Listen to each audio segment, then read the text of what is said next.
முதல் செய்தியே இல்லத்தரசிகளுக்கான செய்தி தான். தங்கம் விலை சென்னையில் ஆபரண தங்கத்துடைய விலை சவரனுக்கு 600 ரூபாய் உயர்ந்திருக்கு. 1 கிராம் தங்கம் 13,230 ரூபாய்க்கும், 1 சவரன் தங்கம் 1,05,840 ரூபாய்க்கும் விற்பனையாகுது. அடுத்தபடியாக நம்ம பார்த்தோம்னா இன்னைக்கு முதலமைச்சர் விஜய் முன்னிலையில் முக்கியமான நிறுவனங்களினுடைய ஒப்பந்தங்கள் எல்லாம் கையெழுத்தாக இருக்கு. இதனால வேலை வாய்ப்பு அதிகரிக்கும் அப்படின்லாம் சொல்றாங்க. எந்தெந்த நாட்டை சேர்ந்த நிறுவனங்கள் அப்படிங்கிறத நம்ம பார்க்கிறோம். முதலமைச்சர் விஜய் முன்னிலையில் தொழில் நிறுவனங்களோட 4 புதிய புரிந்துணர்வு ஒப்பந்தங்கள் கையெழுத்தாக இருக்கு. சுவிட்சர்லாந்து, ஜெர்மனி நிறுவனங்கள் சென்னையில் முதலீடு செய்ய இருக்கு. இதில் கிட்டத்தட்ட நம்ம பார்த்தோம்னா வேளச்சேரியில் 125 கோடி முதலீட்டில் சர்வதேச பல்கலை வளாகம் அமைய இருக்கு அப்படிங்கிற ஒரு தகவலையும் நம்ம பார்க்கிறோம். இந்த 4 ஒப்பந்தங்கள்னால வேலை வாய்ப்புகளும் அதிகரிக்கும் அப்படிங்கிற தகவலும் வெளியாகி இருக்கு. அந்த தமிழக தொழில் வழிகாட்டி நிறுவனத்தில் உயர்கல்வி, அப்புறம் மின்சார வாகனங்கள் தயாரிப்பு அப்படின்னு பல்வேறு துறைகளில் முதலீடுகளை ஈர்க்கும் வகையில் இந்த 4 புரிந்துணர்வு ஒப்பந்தங்கள் கையெழுத்தாகியிருக்கு வெளிநாட்டு நிறுவனங்களோட.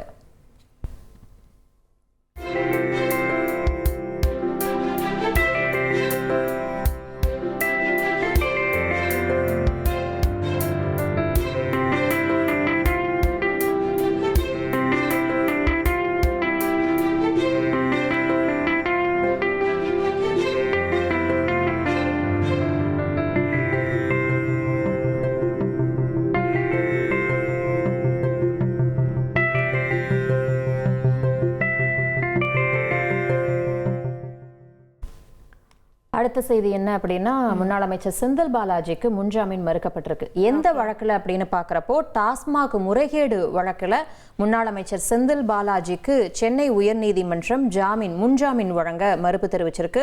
காவல்ல வச்சு விசாரிக்க வேண்டியிருக்கு அப்படின்னு உயர்நீதிமன்றம் அப்படின்னு ஒரு தரப்பு முன்வைக்கப்பட்ட நிலையில, காவல் தரப்பு முன்வைக்கப்பட்ட நிலையில உயர்நீதிமன்றம் இந்த முன்ஜாமீன் மனுவை தள்ளுபடி செஞ்சு அதிரடி உத்தரவு பிறப்பிச்சிருக்காங்க.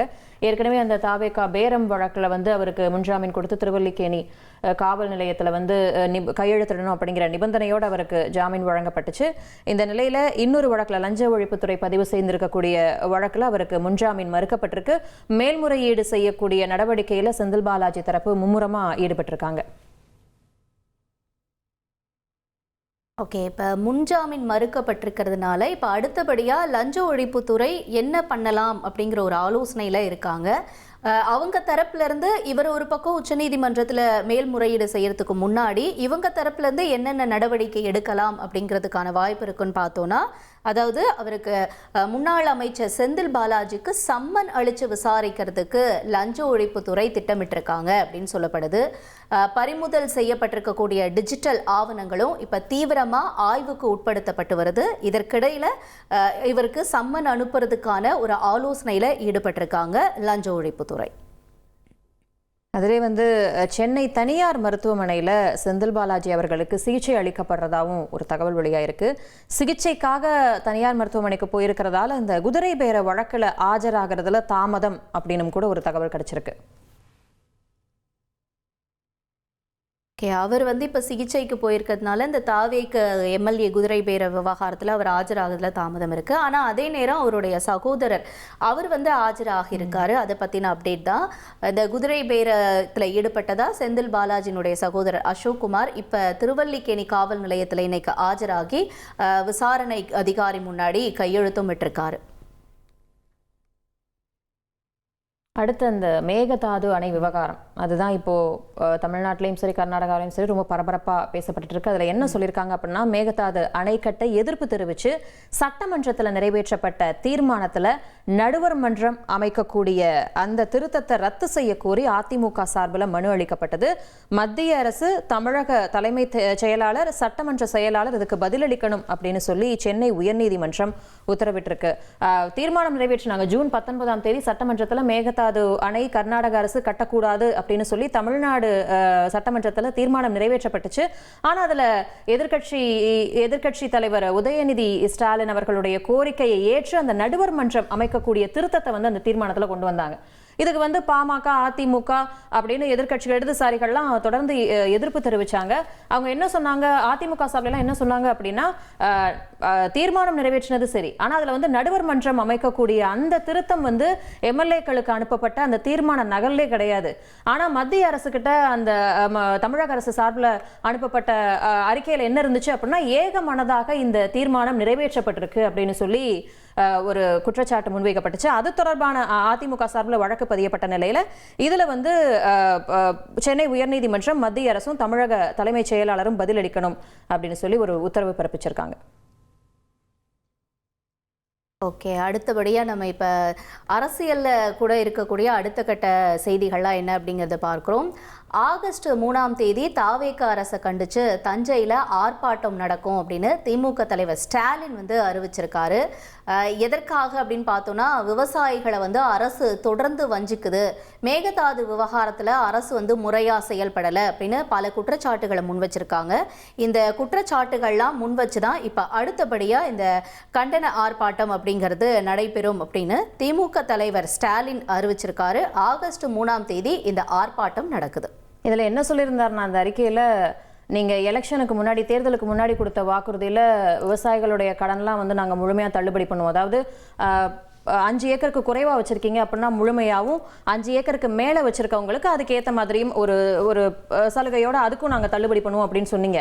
ஆனா இப்ப தேர்தலுக்கு அப்புறம் என்ன பண்ணிருக்கீங்க அப்படின்னா, 50,000 வரைக்கும் தான் கடன் வச்சிருக்கவங்களுக்கு முழு தள்ளுபடி, அப்புறம் விவசாயிகள் தொடர்ந்து போராட்டம் பண்ணவும் அதை 75,000 வரைக்கும் கடன் வச்சிருக்கவங்களுக்கு தள்ளுபடி பண்றோம் அப்படின்னு அறிவிச்சிருக்கீங்க.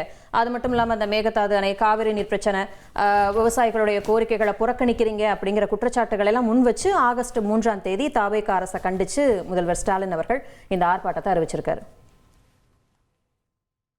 அடுத்து என்ன அப்படின்னா, அதிமுகல ஆலோசனை கூட்டத்தை புறக்கணிச்ச வேலுமணி, தங்கமணி உள்ளிட்ட நிர்வாகிகளுக்கு இபிஎஸ் அவர்களே அழைப்பு விடுத்திருக்காரு. அதுவும் அவங்களோட பதவியை குறிப்பிட்டு தீரன் சின்னமலையுடைய நினைவு நாள் நிகழ்வுல பங்கேற்கணும் அப்படின்னு சொல்லி அவர் கோரிக்கை விடுத்திருக்காரு.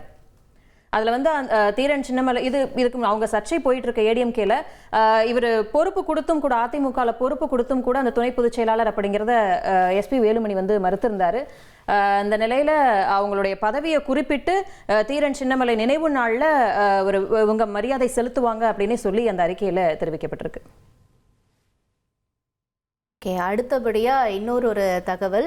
சமீபத்தில் வந்து திமுகவில் இணைஞ்சிருந்த ஓபிஎஸ் அவர்கள் இப்போ அடுத்தபடியாக தாவேகாவில் இணைய போகிறாரா அப்படிங்கிற ஒரு கேள்வியெல்லாம் வந்து சமூக வலைத்தளங்களில் சுற்றிக்கிட்டு இருந்துச்சு. ஆனால் இந்த கேள்விக்கு பதில் கொடுத்துருக்காரு திரு ஓபிஎஸ் அவர்கள். என்ன சொல்லியிருக்காரு, நான் தாவேகாவில் இணைகிறேனா அப்படிங்கிற ஒரு கேள்வியும் முன் வச்சிருக்காரு. இந்த மாதிரியான தகவல்லாம் வந்து முற்றிலும் பொய்யானது, தாவேகாவில் நான் வந்து இணைய போகிறேன் அப்படின்னு வெளியான தகவலில் எந்த உண்மையும் இல்லை அப்படின்னு சொல்லியிருக்காரு திரு ஓபிஎஸ் அவர்கள். இப்போ சமீபத்தில் திமுகவில் இணைஞ்சு எம்எல்ஏவாக இருக்கக்கூடிய திரு ஓபிஎஸ் அவர்கள் இப்போ தாவேகாவில் இணைய போறாரா அப்படிங்கிற கேள்வி எழுந்ததுமே அதற்கு இல்லைன்னு திட்டவட்டமாக மறுப்பு தெரிவிச்சிருக்காரு. இதில் என்ன அப்படின்னா, இவர் போடி எம்எல்ஏ ஆக்சுவலாக ஓபிஎஸ் வந்து அங்கே தேனி எம்பியாக இருக்கக்கூடிய தங்க தமிழ்ச்செல்வன் வந்து அவருடைய ஆதிக்கம் அங்கே அதிகமாக இருக்குது அப்படின்னு இவர் வந்து மனஸ்தாபம் அடைஞ்சதாகவும், அதனால திமுகலேருந்து விலகி, ஏற்கனவே அதிமுகலேருந்து விலகி திமுகவுக்கு வந்தார். இப்போ திமுகலேருந்து விலகி தன்னுடைய எம்எல்ஏ பதவியையும் ராஜினாமா செஞ்சுட்டு தாவேகாவுக்கு போய் அங்கே இடைத்தேர்தலை சந்திக்கலாம் அப்படிங்கிற ஒரு பிளான் இருக்கிறதா சமூக வலைதளங்களில் தகவல் பரவன நிலையில் அதை மறுக்கும் விதமாக அவர் வந்து ஓபிஎஸ் அவர்கள் இந்த கருத்து தெரிவிச்சிருக்காரு. அடுத்து என்ன அப்படின்னா, தமிழ்நாடு இந்திய அளவில் மட்டுமில்ல உலக அளவில் பேசப்படக்கூடிய விஷயம் எல் நினோ விளைவு. அந்த எல் நினோ பாதிப்புகளை ஆய்வு செய்யறதுக்கு தமிழக அரசு நிபுணர் குழு அமைச்சிருக்கு. வருவாய் நிர்வாக ஆணையர் தலைமையில் அமைக்கப்பட்டிருக்க 7 பேர் கொண்டுள்ள குழு எல் நினோ தாக்கத்தை கண்காணிச்சு பரிந்துரை வழங்கவிருக்காங்க. நம்ம ஆரம்பத்திலே பிரேக்கிங் பார்த்தோம், எல்னினோ விளைவால நீலகிரியில வந்து மலை காய்கறிகள்லாம் வந்து விலை உயர்ந்திருக்கு அப்படின்னு சொல்லி. இந்த எல்னினோ அப்படிங்கிறது பசிபிக் பெருங்கடல்ல இருக்கக்கூடிய கடல் நீர், மேற்பரப்பு கடல் நீர் வழக்கத்துக்கு மாறா வெப்பம் அதிகரிக்கிறது தான் எல்னினோ அப்படிங்கிறோம். அங்க வெப்பம் அதிகரிச்சா நம்மளுக்கு என்ன அப்படின்னு இருக்க முடியாது. ஏன்னா ஒரு பக்கம் தென் அமெரிக்கா, இந்தியாவிலே சில பகுதிகளில் வந்து பயங்கரமா வெள்ளம் வரும், ஒரு பக்கம் கடுமையான வறட்சி வரும்.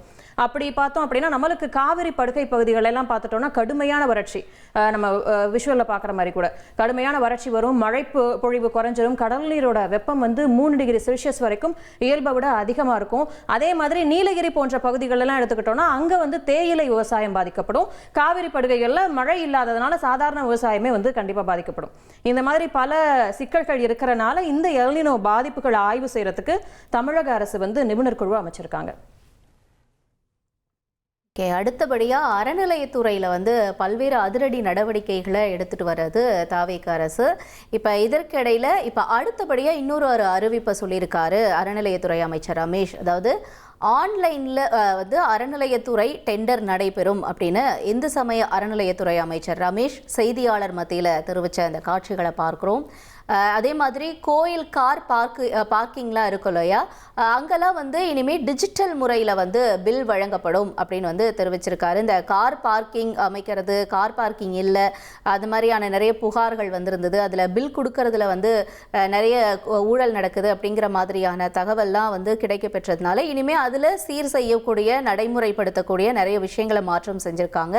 இனிமேல் கோயில் கார் பார்க்கிங்கில் டிஜிட்டல் முறையில் பில் வழங்கப்படும் அப்படின்னு அறநிலையத்துறை அமைச்சர் ரமேஷ் தெரிவிச்சிருக்காரு. அதுல என்ன அப்படின்னா ஆன்லைன் முறை அப்படிங்கிறப்ப இதுக்கு முன்னாடி வரைக்கும் முதலாளிகளுக்கும் இல்ல பெரிய பெரிய ஆளுங்களுக்கு மட்டும்தான் டெண்டர் போகும், சாதாரண மக்களுக்கு கிடைக்காது அப்படிங்கிற ஒரு பாரபட்சம் இருந்த நிலையில இனிமே ஆன்லைன் முறை அப்படிங்கிறப்ப எல்லாருமே ஒண்ணுதான் அப்படின்னு ஒரு விளக்கத்தோட அமைச்சர் அவர்கள் இதை சொல்லியிருக்காரு. அதே மாதிரி ஒரு கோயில்ல 100 ரூபாய், இன்னொரு கோயில்ல 200 ரூபாய் அப்படின்னு சொல்லி கார் பார்க்கிங்க்கு வந்து அந்த கட்டணமே வந்து வேறுபடக்கூடிய சூழல்ல எல்லா பக்கமே ஒரே மாதிரி பில் இருக்கணும், கட்டணம் இருக்கணும் அப்படிங்கிறதுக்காக இந்த டிஜிட்டல் முறையில பில் வழங்க போறதா அமைச்சர் அவர்கள் அறிவிச்சிருக்காரு.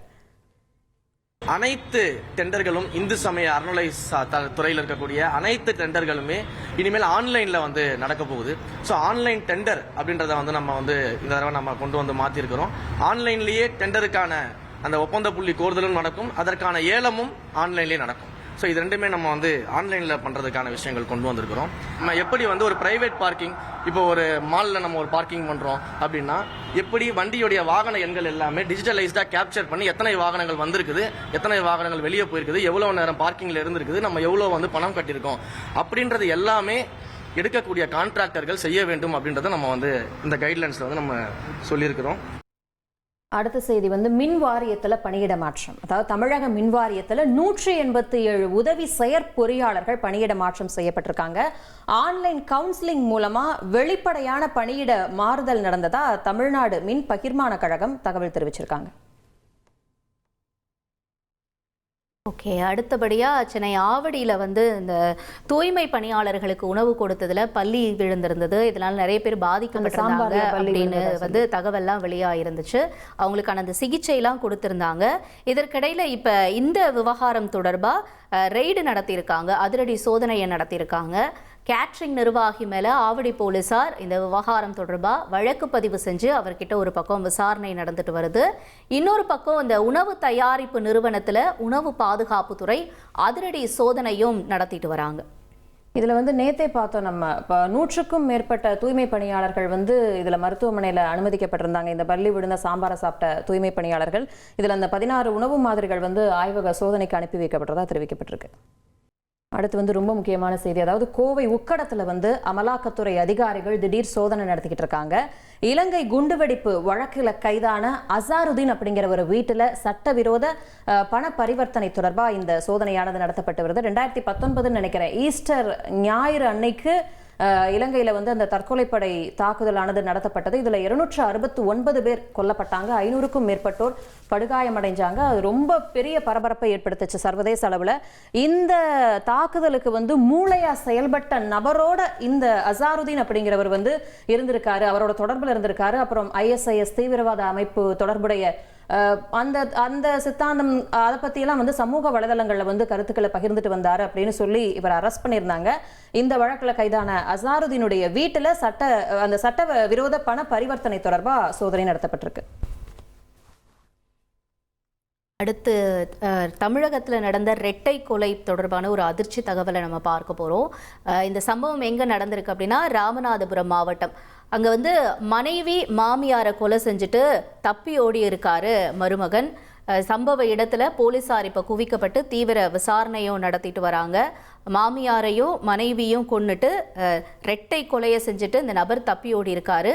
இந்த நபரை தேடி பிடிக்கக்கூடிய அடுத்த கட்ட நடவடிக்கையில் போலீசார் ஈடுபட்டிருக்காங்க. அவர் இப்போதான் துபாயிலிருந்தே வந்தார். துபாயிலிருந்து வந்துட்டு கணவருக்கும் மனைவிக்கும் ஏதோ கருத்து வேறுபாடு போல் ஒய்ஃப் தனியாக பிரிஞ்சு வாழ்ந்திருக்காங்க.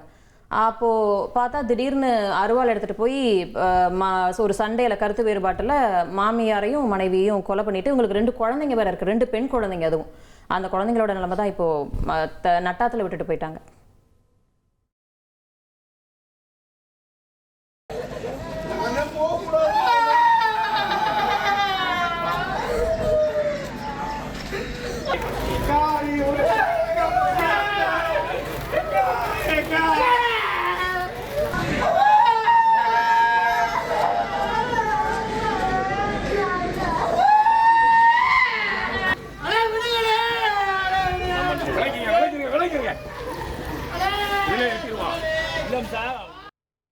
பரிதாபமாக இருக்குது. இப்போ அவரும் ஜெயிலுக்கு போயிடுவார், அம்மாவும் இல்லை பாட்டியும் இல்லை அப்படிங்கிறப்ப அந்த குழந்தைங்க அழுகிற காட்சியெல்லாம் உண்மையிலே கலங்க வைக்குது. இதே மாதிரி ஒரு கொடூர சம்பவம் தான் சிவகங்கையிலையும் அரங்கேறிருக்கு. சிவகங்கையில் பிரபல ரவுடியை வீடு புகுந்து வெட்டி கொலை செஞ்சுருக்காங்க. இந்த கொலை சம்பவத்தில் ஈடுபட்ட மர்ம நபர்களுக்கு போலீசார் வலைவீசி தேடிக்கிட்டு இருக்காங்க. கொலை வழக்கில் ஜாமீனில் வெளிவந்தவரை அந்த ரவுடியை இப்போ வீடு புகுந்தே வெட்டி கொலை செஞ்சுருக்காங்க. ஓகே, அடுத்தபடியாக தொடர் வெள்ளப்பெருக்கினால குற்றால அருவிகளை குளிக்கிறதுக்கு தடை விதிக்கப்பட்டிருந்துச்சு. இப்போ அந்த தடையெல்லாம் நீக்கப்பட்டுச்சு. வழக்கம் போல் குற்றால அருவிகளில் பயணிகள் குளிக்க மறுபடியும் அனுமதியை கொடுத்துருக்காங்க. அங்கே குவிஞ்சிட்டு வரக்கூடிய மக்கள் அங்கே இந்த அருவியில் குளித்து ஆனந்த குளியல் போடக்கூடிய அந்த காட்சிகள்லாம் வெளியாயிருக்கு. அதெல்லாம் பார்க்கலாம்.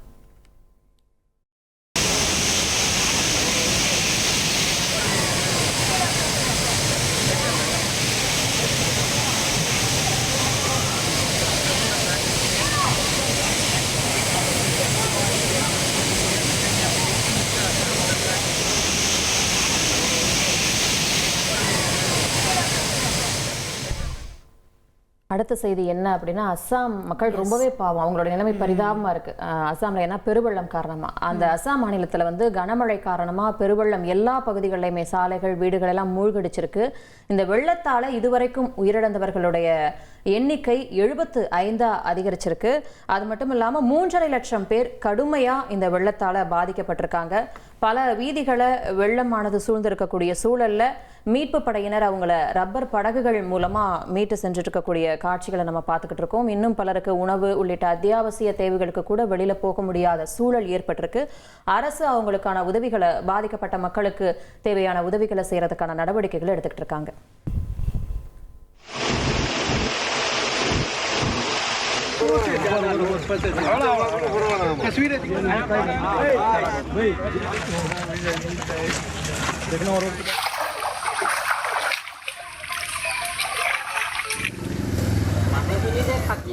khusus kau